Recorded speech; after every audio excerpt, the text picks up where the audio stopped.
Assalamualaikum warahmatullahi wabarakatuh. Berikut ini merupakan contoh soal pegawai pemerintah dengan perjanjian kerja atau P3K, kompetensi teknis guru. Contoh soal kompetensi teknis guru. 1. Komponen RPP terdiri dari beberapa hal berikut ini kecuali A. Kompetensi dasar, B. Presensi peserta didik, C. Kegiatan pembelajaran, D. Identitas mata pelajaran, E. Standar kompetensi. Jawabannya adalah B. Presensi peserta didik. Kita ke soal nomor 2. Pada waktu mengajar, guru memberikan hadiah atau pujian kepada siswa yang berhasil menjawab atau menyelesaikan satu soal. Dalam hal ini, guru menerapkan teori belajar. Ingat ya, dalam hal ini guru menerapkan teori belajar apa? A. Behaviorisme, B. Operant conditioning, C. Practice, D. Classical conditioning, E. Koneksionisme. Jawabannya adalah E. Koneksionisme. Kita next ke soal nomor 3. Yang tidak termasuk dalam 4 kompetensi yang harus dimiliki oleh guru profesional adalah, ini ingat ya, 4 kompetensi yang tidak harus dimiliki oleh guru profesional. A. Kompetensi profesional, B. Kompetensi sosial, C. Kompetensi keahlian, D. Kompetensi pedagogik, E. Kompetensi kepribadian. Untuk jawabannya adalah C. Kompetensi keahlian. Kita next ke soal nomor 4.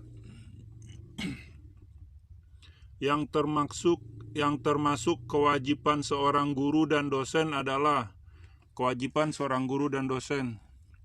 A. Memperoleh penghasilan di atas kebutuhan minimum dan jaminan kesejahteraan sosial. B. Mendapatkan promosi dan penghargaan sesuai dengan tugas dan prestasi. C. Melaksanakan pendidikan, penelitian, dan pengabdian kepada masyarakat.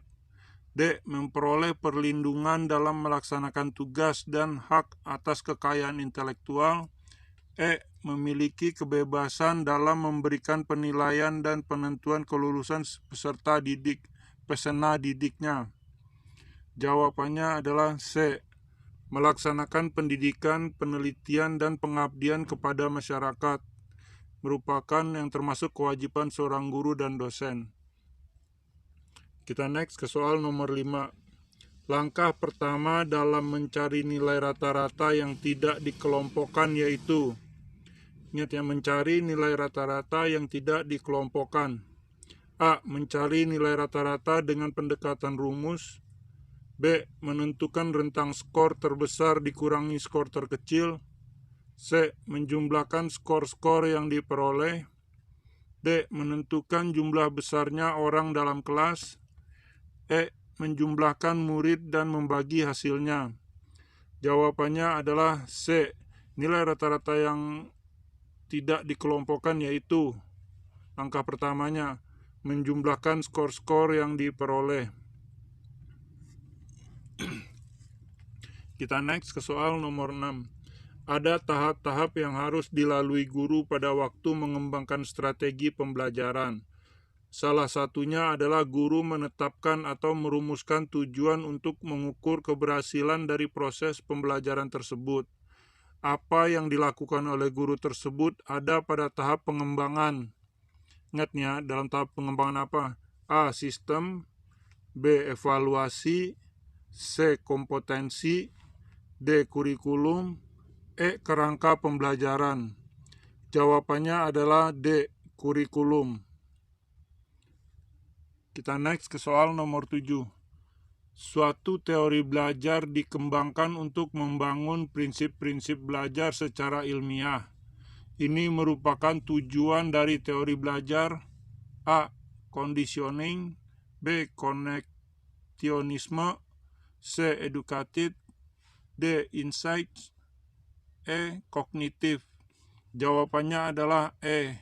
Kognitif. Ini merupakan tujuan dari teori belajar kognitif, yaitu dikembangkannya untuk membangun prinsip-prinsip belajar secara ilmiah. Kita next ke soal nomor 8. Yang tidak termasuk aspek evaluasi kurikulum adalah A. Evaluasi reflektif, B. Evaluasi komprehensif, C. Evaluasi hasil implementasi kurikulum, D. Evaluasi implementasi kurikulum, E. Evaluasi dokumen kurikulum. Jawabannya adalah B. Evaluasi komprehensif tidak termasuk dalam aspek evaluasi kurikulum. Kita next ke soal nomor 9. Prinsip profesionalitas yang harus dimiliki dosen atau guru sesuai Undang-Undang Guru dan Dosen adalah sebagai berikut. Kecuali, nih ya prinsipnya, kecuali A. Mampu mengenal karakteristik siswa, setiap mahasiswa, perguruan tinggi, dan sekolahan.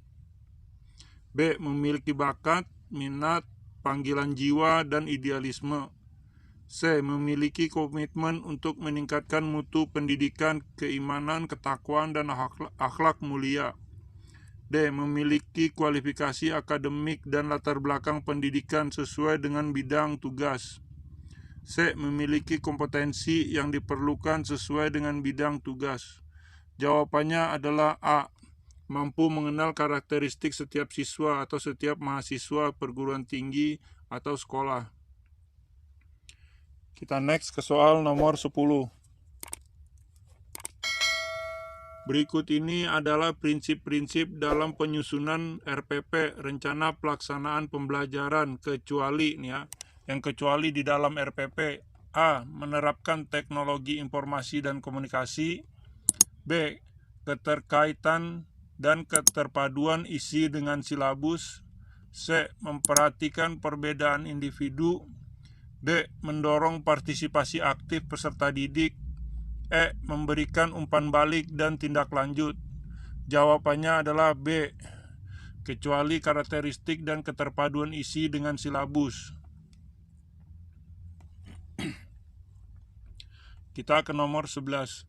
Berikut ini adalah beberapa inovasi pendidikan yang pernah dicetuskan oleh pemerintah, kecuali A. Sekolah bebas, B. Sekolah kecil, C. Calon belajar siswa aktif atau CBSA, D. Guru pamong, E. Sistem belajar jarak jauh. Jawabannya adalah A. Sekolah bebas. Jadi pemerintah tidak pernah mencetuskan sekolah bebas. Kita next ke soal nomor 12.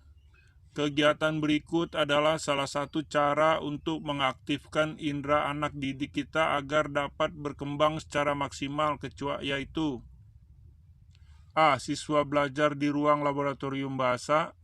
B. Siswa berolahraga di lapangan. C. Guru memberi hadiah kepada siswa berprestasi. D. Siswa diajak berkarya wisata. E. Siswa disuruh belajar sendiri. Jawabannya adalah A. Cara untuk mengaktifkan indera anak didik kita agar dapat berkembang secara maksimal, yaitu siswa belajar di ruang laboratorium bahasa.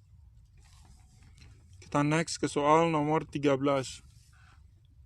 Kemampuan yang dapat dilakukan atau ditampilkan untuk satu mata pelajaran atau kompetensi dalam mata pelajaran tertentu harus dimiliki oleh siswa disebut A. Indikator, B. Kompetensi lulusan, C. Kecakapan hidup, D. Kompetensi dasar, E. Standar kompetensi.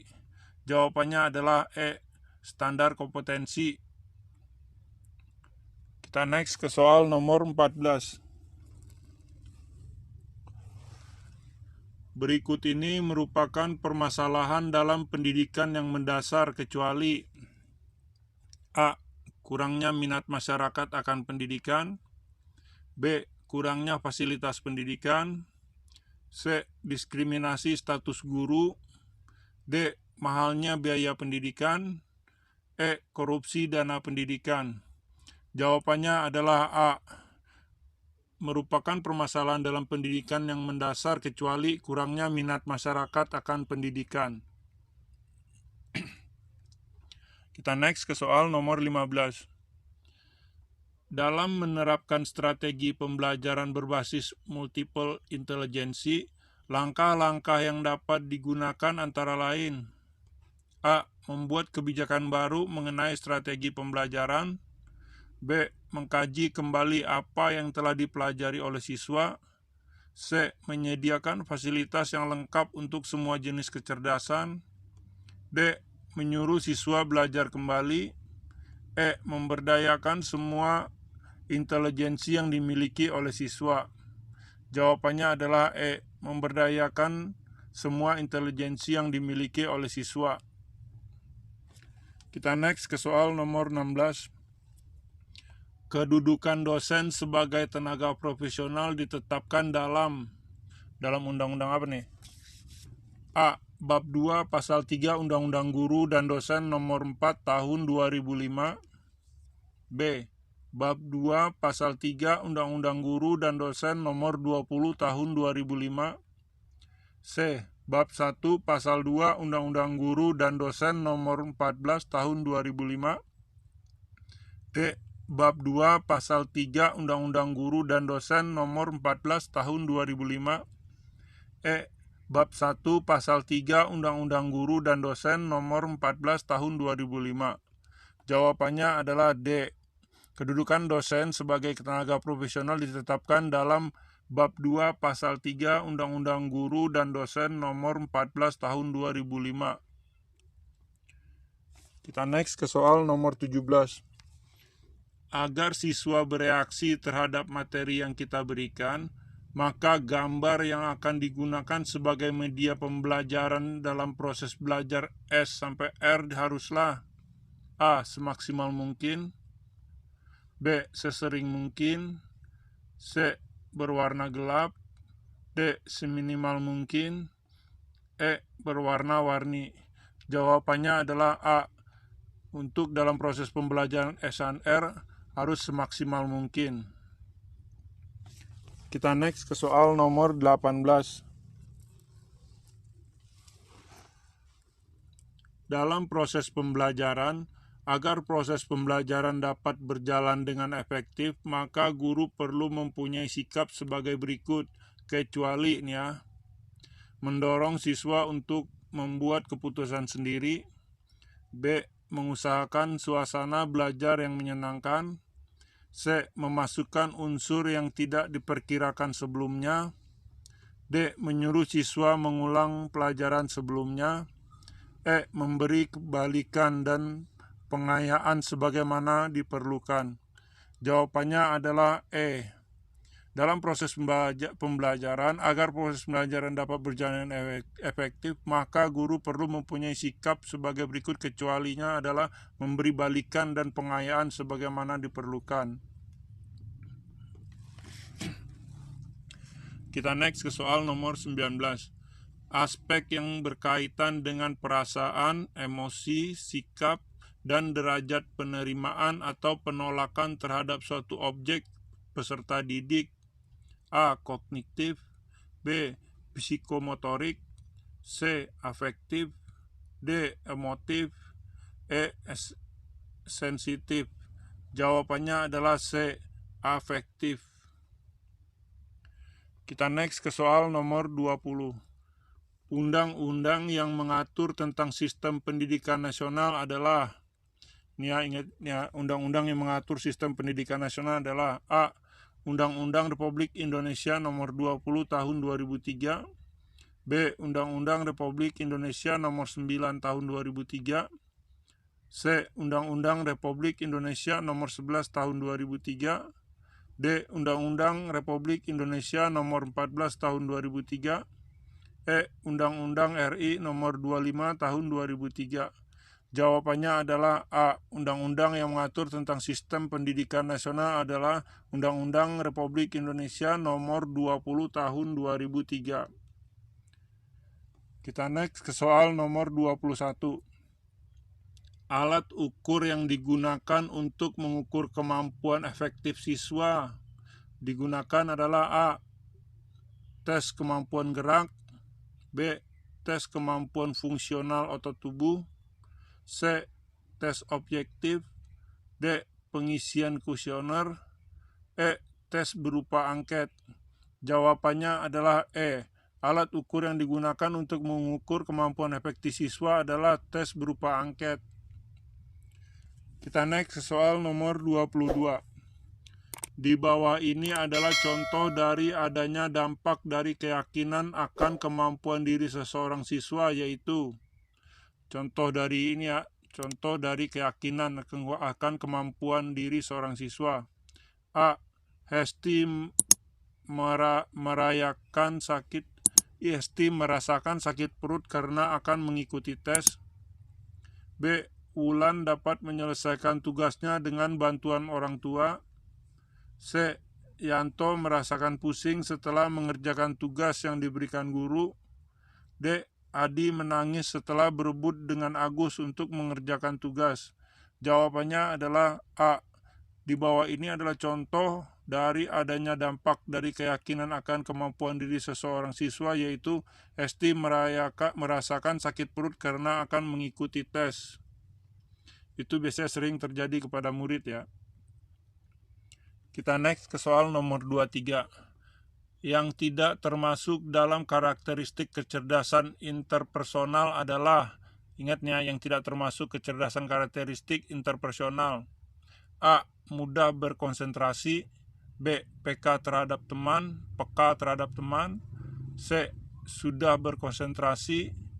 D. Mampu bermain dalam kelompok. E. Mampu menjadi pemimpin. Jawabannya adalah A. Mudah berkonsentrasi. Kita next ke soal nomor 24. Kriteria atau acuan atau pedoman dasar dalam menentukan pencapaian minimal hasil belajar peserta didik dinamakan: A. Ambang batas minimum lulus. B. Nilai ketuntasan minimal. C. Kriteria ketuntasan minimal atau KKM. D. Standar kompetensi lulus atau SKI. E. Standar batas minimum kelulusan. Jawabannya adalah C. Kriteria atau acuan atau pedoman dasar dalam menentukan pencapaian minimal hasil belajar peserta didik dinamakan kriteria ketuntasan minimal atau KKM. Kita next ke soal nomor 25. Peraturan Menteri Pendidikan nomor 20 tahun 2007 mengatur tentang: A. Penilaian berbasis kelas. B. Sertifikasi guru. C. Guru dan dosen. D. Standar penilaian pendidikan. E. Standar proses mengajar. Jawabannya adalah D. Jadi Peraturan Menteri Pendidikan nomor 20 tahun 2007 mengatur tentang standar penilaian pendidikan. Terima kasih sudah mampir ke channel kami Marvin Studi. Semoga lulus tes P3K-nya dan menjadi guru nanti. Selamat ya, semangat. Sedikit lagi nanti pas bulan 3 ada. Wassalamualaikum warahmatullahi wabarakatuh.